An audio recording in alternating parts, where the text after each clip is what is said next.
No último vídeo falamos aqui da motherboard Asus ROG Z790E Gaming Wi-Fi 2 e de alguns destes componentes que estão aqui. Os links vão estar lá em baixo para que tu possas consultar, mas hoje, como prometido, vamos apenas focar no Intel i9 14900K, na performance e consumos energéticos. Já vou partilhar aqui contigo alguns números como Geekbench, Cinebench, alguns jogos, edição de vídeo, renderização, assim como todos os consumos energéticos nestas tarefas todas, que na minha opinião é muito interessante para termos ideia do que é que vamos adquirir.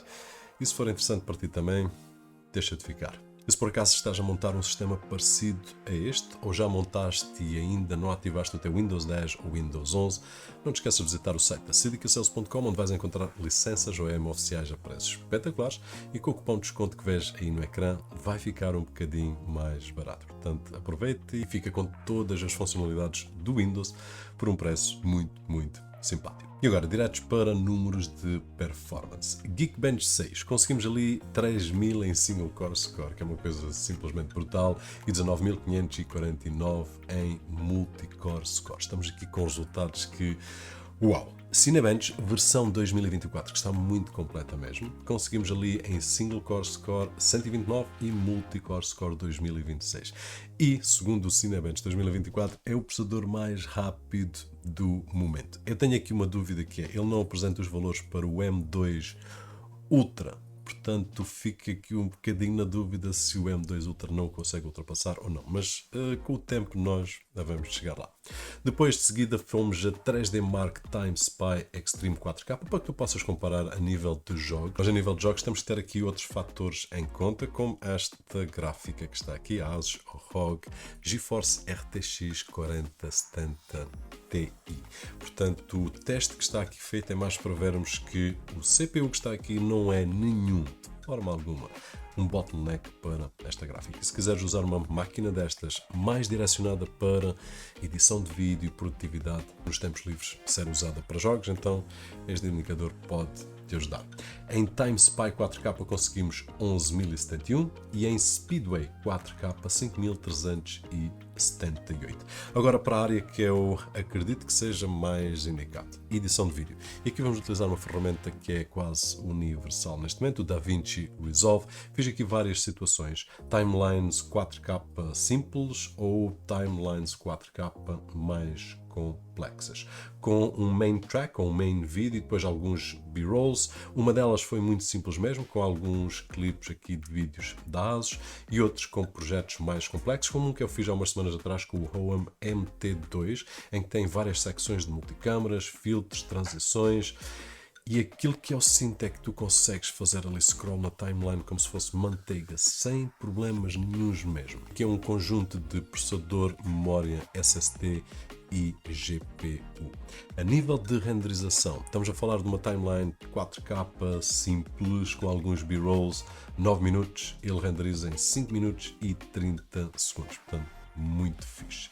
E se fizermos aqui uma timeline um bocadinho mais complexa, e quando eu digo um bocadinho mais, é muito mais, estamos a falar de multicâmaras, etc, aquela que eu estava a te exemplificar há pouco, de 16 minutos, nós vamos conseguir renderizar em 8 minutos. Portanto, de forma geral, tu vais conseguir 4K com estes efeitos, etc, com transições, multicâmaras, independentemente de ter mais ou menos, vais ter aqui um corte para metade, mesmo quando adicionando extras, ele consegue mastigar tudo sem problemas nenhuns. Agora vamos olhar para os consumos. Em idle, esta máquina está a consumir cerca de 62 a 65 watts, a utilizar uma fonte de alimentação Seasonic Focus mais Gold 850 watts. Se quiseres ver um vídeo de YouTube, estamos ali a falar de 75 a 80 watts. Copiar ficheiros, 80 watts sensivelmente, entre o disco externo e o disco interno. Cinebench com apenas um core para simular aqui tarefas que apenas utilizam um core do CPU, estamos ali na onda dos 111 a 118 watts. Depois Cinebench com multicore a puxar os 24 cores e 32 threads ao máximo a 100%, 476 watts a 500 watts. Portanto, aqui conseguimos ter uma ideia isolada do que é que o CPU consegue consumir e a nível de performance, não utilizando os outros componentes, principalmente a GPU, que é aquele componente assim como o CPU, que gasta mais. Falando na GPU, agora vamos fazer aqui uma combinação dos dois, utilizando o 3D Mark Speedway 4K, uma simulação de um jogo. Estamos ali a bater nos 365 watts sensivelmente. Depois, quando passamos para 3D Mark Time Spy 4K, simulação de um jogo novamente, estamos ali com valores diferentes, até porque esta simulação é diferente. 380 a 525 watts foi os resultados que eu consegui ver, e aqui estamos a falar de consumos combinados entre CPU e GPU a simular uma sessão de jogos. Portanto, se tu jogas 10 horas por dia, já consegues fazer um cálculo daquilo que tu vais consumir utilizando este setup que está aqui. E olhando agora para a parte da edição, que é onde eu passo a maior parte do meu tempo, não a jogar, mas sim a editar. E fiz aqui 3 situações que são aquelas normalíssimas, os passos normais, que é o playback, fazer o scroll na timeline e a renderização, que é o passo final. Portanto, olhando um bocadinho aqui para estes números, aquilo que nós conseguimos fazer é, quando temos o DaVinci Resolve aberto, em idle, ele está a consumir sensivelmente a mesma coisa que consome quando não tem nada aberto.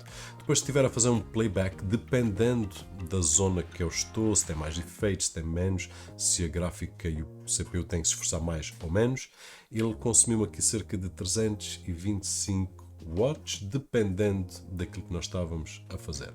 Depois, na parte final de renderização da timeline, aqui medi aquela de 16 minutos, a mais complexa do OMMT2, e ele andou ali a bater entre os 370 a 460 watts observáveis por mim. No entanto, eu gravei um ecrã aí com os consumos e a renderização. Eu vou tentar acelerar até o ponto que tu consigas ver e que os números não passem muito depressa. Espero que tenha conseguido, mas nesta altura já tu viste aquilo que eu consegui fazer, portanto deixa lá em baixo nos comentários se foi útil ou não. E falando em útil, eu espero que tu tenhas gostado deste vídeo, espero que tenha sido útil para conheceres um bocadinho melhor a performance e consumos energéticos do i9 14900K. Está uma besta de CPU, mas não apenas o CPU, porque ele sozinho não consegue fazer isto que nós vimos aqui. Ele precisa da ajuda de todos estes componentes de topo que estão aqui. Se esse foi o caso, não te esqueças de deixar aquele thumbs up, alguns por ali, que é muito agradecido aqui deste lado. Se ainda não subscreveste o canal e gostas destas coisinhas, então subscreve para receberes quando eu consigo partilhar estas novidades contigo. O meu nome é Roberto Jorge e, como sempre, vemo-nos no próximo.